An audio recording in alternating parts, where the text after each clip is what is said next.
اور چیز جو ہمارے ابھی جو نیا فیصلہ حکومت نے کیا پاکستانی کہ مختلف ممالک کے لیے ویزے کی سہولت انہوں نے دی، آسانی، ان میں کوئی تقریباً 93 جو ہے کنٹریز ہیں، اس میں عرب ممالک تقریباً سب شامل ہیں، ان کو شامل کیا کہ جی پاکستان آنے کے لیے ویزے کی جو سختیاں تھیں، چیزیں تھیں، وہ ختم ہو رہی ہیں۔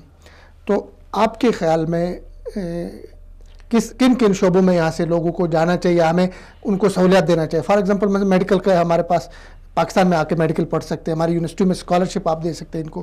اچھا، اسی طرح سے بزنس کی ہم نے بات کر دی، اور کن کن شعبوں میں سیاحت میں آ سکتے ہیں؟ تو کن کن ان میں پوٹینشیل ہمارے پاس ہے کہ ہم ان کو دعوت دے دیں کہ آئیں جی پاکستان؟ میں سمجھتا ہوں دیکھیں ہمارے پاس اس وقت جو سب سے بڑا پروجیکٹ ہے وہ سی پیک کا ہے، اور یہ گیم چینجر ہے۔ صحیح، پورے خطے کے اندر یہ پوری کی پوری بساط بدل دے گا، الٹ دے گا۔ اب اس میں بڑے بڑے پروجیکٹس کی ضرورت ہے۔ اچھا، اس میں حکومتوں سے ہٹ کے انفرادی طور پہ تاجر چیمبر آف کامرس بھی آ کے وہاں پہ کر سکتے ہیں، یقینی طور پہ وہ کر سکتے ہیں۔ جو دیکھیں نا، سب سے اہم چیز ہے وہ ہے آپ کی بہت ساری انڈسٹریز وہ ہیں جن میں آپ بہت زیادہ خود کفیل ہیں۔ مثلا آپ ارامکو کے ہی پروجیکٹ کو دیکھ لیں اگر، اب وہ ایک دنیا کی بڑی کمپنیوں میں سے ایک کمپنی ہے، اب وہ اگر پاکستان میں جاتی ہے تو یقیناً اس کا ایک امپیکٹ جو ہے وہ جہاں اکانومی پہ پڑے گا وہاں پہ ہمارے ریلیشن شپ پہ بھی پڑے گا۔ اچھا، اس سے آگے چل کر بہت سارے فیلڈز میں ایکسپیرینس یہاں کی کمپنیز کو موجود ہے۔ مثلا کنسٹرکشن میں ایون دیکھتا ہوں، اگرچہ ورکر وہیں سے پاکستان سے آیا ہوا ہے، لیکن آپ نے یہاں پہ ایک ٹیکنالوجی کا یوز کر کے اس ورکر کو ملا کے ایک بہت اچھا سیٹ اپ کھڑا کر دیا۔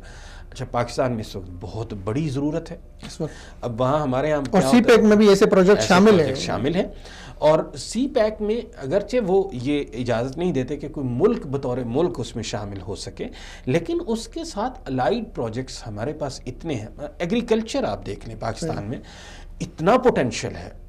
اچھا، اب آپ آرٹیفیشل چیزیں کتنی بنا لیں گے؟ واضح ہے چائنا اس میدان میں بھی سب سے آگے ہے، وہ تو سبزیاں بھی، اور بلکہ پچھلے دنوں پاکستان میں ہمارے ہاں پلاسٹک کے چاول آ گئے، وہ پلاسٹک کے انڈے آ رہے ہیں۔ اب ان چیزوں میں اگر ہم دیکھنے جائیں گے تو یہاں پوٹینشیل ہے۔ میں سمجھتا ہوں پاکستان میں سب سے بڑا پوٹینشیل، لیکن سب سے بڑا اگنورڈ سیکٹر جو ہے وہ ہمارا ہے ہی ایگریکلچر کا۔ زراعت پہ توجہ نہیں دی، زراعت پہ اگر توجہ نہیں دی، اسی طرح فشری پہ آپ دیکھ لیں، یہاں کے لوگوں کا ایک اپنا ایکسپیرینس ہے، وہ وہاں پہ شیئر کر سکتے ہیں۔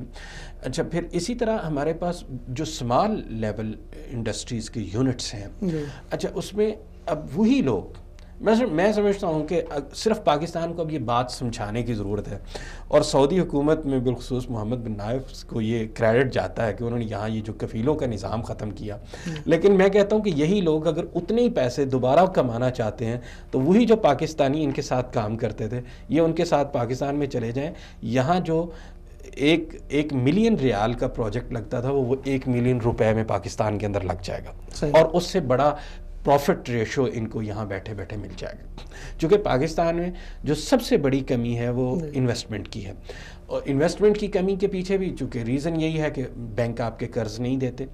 اچھا، پھر آپ کو اگر کوئی قرض لینا پڑ جاتا ہے تو پہلے تو آپ ثابت کریں کہ جی آپ کو قرض کی ضرورت نہیں ہے۔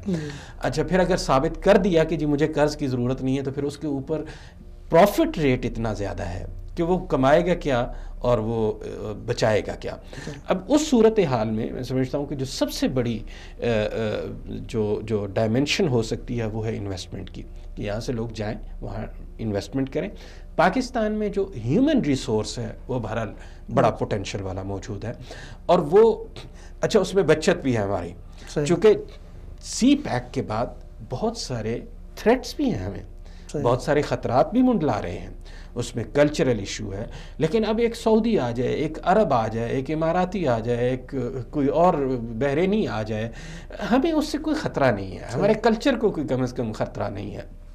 لیکن واضح ہے وہ لوگ جن کا مذہب کوئی نہیں ہے ان کے ساتھ ہماری ریلیشن شپ کی جو ہے وہ حدود ہیں، وہ اکانومی پر رک جاتی ہیں۔ اگر اکانومی سے آگے وہ جانے کی کوشش کریں گے تو وہاں ہماری تہذیب کے لیے خطرہ